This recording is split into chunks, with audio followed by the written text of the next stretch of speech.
सहरी वो लम्हा है जो हमारे रोज़े की बुनियाद बनता है और अगर सहरी दुरुस्त हो तो पूरा दिन इबादत में आसानी, सुकून और जिस्म तवाना रहता है। अच्छा एक बार ये बताएं, सहरी में जो हम चाय और कॉफ़ी लेते हैं क्या ये ठीक है? अच्छा, बहुत से लोगों को आदत होती है चाय लेने की, कॉफ़ी लेने की। अच्छा, कॉफ़ी जो है ना आपका मेटाबॉलिज्म को एक्टिव करता है, लेकिन जिनको गट इश्यूज़ हैं, आईबीएस है या ब्लॉटिंग का इश्यूज़ होता है। कौन सी coffee? Black coffee? Black coffee बहुत ज़्यादा उनको कि हम नहीं पियेंगे हमारा सर दर्द स्टार्ट हो जाएगा, तो उनके लिए यही है कि आप कॉफ़ी पी लें, लेकिन कोशिश करें जिनको आईबीएस या गट इश्यूज़ हैं, मैदे से रिलेटेड जितने भी उनको कंप्लेंट्स हैं, तो वो सुबह सहरी के टाइम पे कॉफ़ी का इस्तेमाल ना करें। और चाय अगर पीनी है तो इंग्लिश टी जिसको कहते हैं कावा बना के आप कम पत्ती वाला और स्ट्रॉन्ग ज़्यादा ना हो, उसके ऊपर से दूध डालकर आप चाय आधा कप ले सकते हैं। ठीक है, उससे ये होता है फिर सारा दिन वो एक्टिव नहीं होते बहुत से, क्योंकि जो लोग उठते साथ ही बेड टी लेने की जिनको आदत होती है, वो फिर रमज़ान में उनको कॉम्प्लिकेशंस होती हैं, तो फिर वो आधा कप या 2-3 घूंट चाय के लाजमन लेते हैं, तो वो आप ले सकते हैं। लेकिन उसको इस तरह कर लीजिए कि दही, ये ना हो कि आप दही खाएं और साथ में पराठा खाएं और साथ ही आपने चाय ले लिया, नहीं, थोड़ा सा गैप दें बीच में। सहरी बड़े आराम से सुकून से करनी है, आराम से स्लो, ये नहीं कि देखिए आपने नोट किया होगा जब हम 10 मिनट पहले उठ के सहरी में अफरा तफरी करते हैं तो वो खाया पिया हमें वो सारा दिन आवाज़ार रहता है, हम इरिटेट रहते हैं ना, हम बहुत अनॉयड फील करते हैं पूरा दिन। और आप देखें जब हम एक्टिव ही नहीं होते, हमने अपने मतलब आप एक फ्रेश मूड में आप खाना खाने बैठे हैं, ये भी आपके मूड इबादत भी नहीं होती, इबादत भी नहीं होती। और आप जब सहरी कर लेते हैं उसके बाद आपको ऑटोमेटिकली जो है ना ये बस होती है टेंशन के बस हम नमाज पढ़ें और हम सो जाएं, क्योंकि ऑफिस जिन्होंने जाना होता है 7-8 बजे उनको होता है कि हम 2 घंटे की नींद ले लें। लेकिन मैं कहती हूँ अगर वो 2 घंटे की नींद अगर वो नहीं लेते ना और जैसे चहलकदमी कर लेते तो वो ज़्यादा एक्टिव होंगे, ये करके देखें। क्योंकि अमूमन क्लाइंट से कहते हैं जब हम सो जाते हैं तब हम लेथार्जिक हो जाते हैं, क्योंकि वो नींद का एक डिस्ट्रैक्ट हो जाती है हमारी नींद, हम नींद पूरी नहीं कर पा रहे होते हैं, फिर सर दर्द स्टार्ट होते हैं। जिनको माइग्रेन इश्यूज़ होते हैं उनके लिए तो ख़ास तौर पे सहरी इंपॉर्टेंट है। सहरी के वन ऑफ माई क्लाइंट जो माइग्रेन जिनको था उनको ऑटोमेटिकली ट्रिगर ही यही होता था कि उसको ये नहीं पता था कि सहरी में वो खाती ज़रूर थी लेकिन सिर्फ दही का प्याला, उसके तीनों मैक्रोन्यूट्रिएंट्स कंप्लीट नहीं होते थे। फिर जब हमने उसकी डाइट डिज़ाइन की, हमने उसको काउंसलिंग किया कि आप एटलीस्ट फैट, प्रोटीन, कार्ब तीनों चीज़ें आप अपनी डाइट में सहरी के टाइम पे दें। तो दही के साथ कौन सी चीज़ें रेकमेंड की? लेकिन दही के साथ आपने जैसे डेट्स जो है दही के अंदर डाल लिया करें। आपने जो दलिया खाना है वो भी जौ का दलिया जो है वो भी दही के अंदर आप डाल के बॉईल करके डाल कर खा सकते हैं। अब देखिए जब हमने उस क्लाइंट का, क्योंकि वो पिछले 3 साल से रोज़े नहीं रख रही थी इसी माइग्रेन की वजह से, जब हमने उसको तैयार किया रोज़ों से, हम जब रोज़ों का प्लान देते हैं तो हम 2 हफ्ते पहले उसको प्री रोज़े की तैयारी करवाना स्टार्ट करते हैं, तो ऑटोमेटिकली उसके अंदर रजिस्टेबिलिटी डेवलप हो जाती है। माइग्रेन के इशूज़ के जितने मरीज़ हैं उनको रोज़ों में बहुत मसला होता है, क्योंकि उनकी वाटर रिटेंशन हो जाती है, डिहाइड्रेशन की वजह से उनका सर दर्द होना स्टार्ट हो जाता है। तो उनको पहले प्रिपेयर करने के लिए कोशिश ये करें कि सहरी में वो तहज्जुद के टाइम से लेकर सहरी तक 1 से 1.5 घंटे में slow and steady water intake भी रखें, डिटॉक्स भी लें। जो दही आपको प्रिस्क्राइब किया उसको पानी डालकर आधा कप दही है तो उसको 2 ग्लास पानी बनाकर स्लो एंड स्टेडी लेते रहें, उससे उनका फ़ायदा होगा, उनका गट भी अच्छा रहेगा। बिल्कुल ऐसे ही है। अच्छा हकीम साहब, आप मुझे बताएं कि जो हकीमी नुस्खे हैं उसमें जो हमें जिस्मानी कमज़ोरी होती है और जो हमारे स्टमक इश्यूज़ हो जाते हैं, तेज़ाबियत होती है और मुख्तलिफ मसाइल, उनका क्या हल है? देखो, मैदे की जो तेज़ाबियत है उसमें मैं आपको छोटा सा फार्मूलेशन देता हूँ, आप घर में बना के इस्तेमाल करें।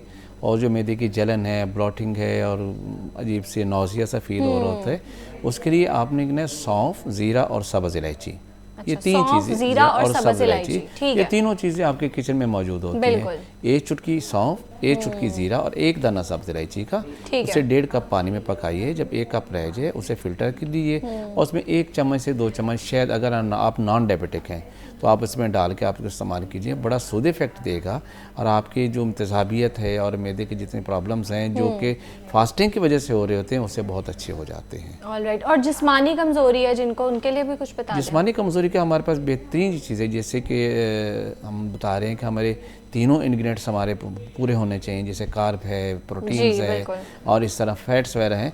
तो इसमें अगर हम लेते हैं उसको नाश्ते के अंदर अगर हम जौ का दलिया वगैरह का इस्तेमाल करते हैं और उसका सही अगर तरीके तलबीना जिसे हमने बड़ा सुन्नत के मुताबिक इस्तेमाल किया जाए, जिसमें आप जौ का दलिया है दूध में बनाते हैं और उसके अंदर नट्स है, किशमिश है, बादाम है, ये आप ऐड करते हैं, शहद ऐड करते हैं, एक बेहतरीन और कंप्लीट मील आपको मिलता है जिससे आपको एनर्जी मिलती है। इसके अलावा नट्स बहुत अच्छे हैं जिसमें ख़ास पे खजूर है और बादाम वगैरह है, अखरोट वगैरह है, काजू है, ये बहुत अच्छे। अच्छा हकीम साहब, खजूर, शहद और दूध अगर हम इनको इस्तेमाल करेंगे सहरी में तो क्या पूरा दिन हम एक्टिव रहेंगे इससे? ये खजूर के बारे में तो आप देखें पूरे दिन की जो कमज़ोरी है, अगर रोज़ा इफ्तार करें एक खजूर लें तो आप पूरे दिन की आपकी कमज़ोरी उससे ठीक हो जाती है।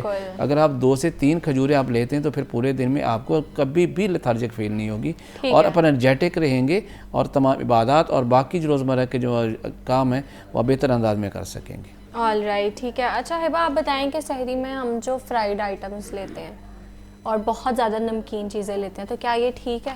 अच्छा, सहरी में तो अमूमन जैसे पराठे में ही फ्राइड आइटम आती है।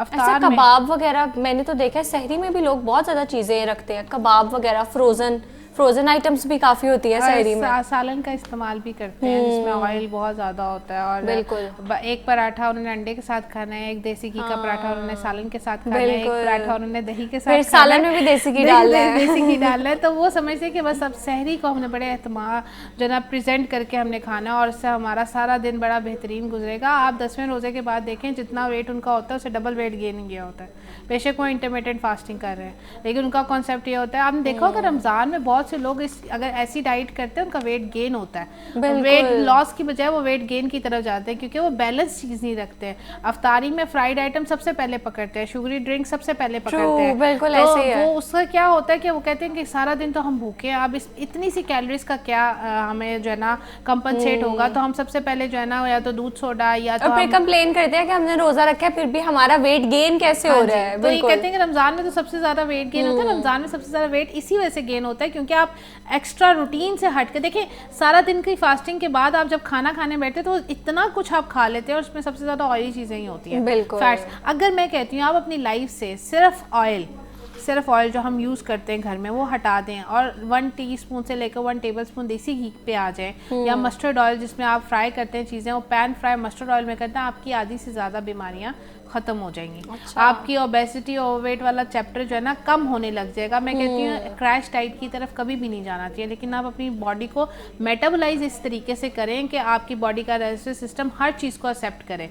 ज़्यादती हर चीज़ की आपकी बॉडी को नुकसान देती है। बिल्कुल ऐसे ही। अच्छा हिबा, हम डिहाइड्रेटेड भी फील करते हैं रमज़ान में क्योंकि ऑब्वियसली पूरा दिन रोज़ा होता है, तो जो इफ्तार से लेके सहरी तक का टाइम है उसमें हमारी पानी पीने की रूटीन कैसी होनी चाहिए? क्योंकि सहरी में अक्सर हम देखते हैं, मैं भी ऐसे करती हूँ, फ़ौरन सहरी किया जब तक अज़ान नहीं हुई पानी पीते रहना। तो ये इस बारे में भी बताएं कि क्या रूटीन होनी चाहिए पानी की। अच्छा देखें, अफ्तारी आपने की, अफ्तारी के बाद आपने तरावियों तक का टाइम होता है, उसके बाद बहुत से लोग अगर जिनका जो चाहते हैं रमज़ान में भी उनका स्लीप साइकिल अच्छा रहे तो तरावियों के बाद कोशिश करें वो सो जाए तहज्जुद तक, ठीक है।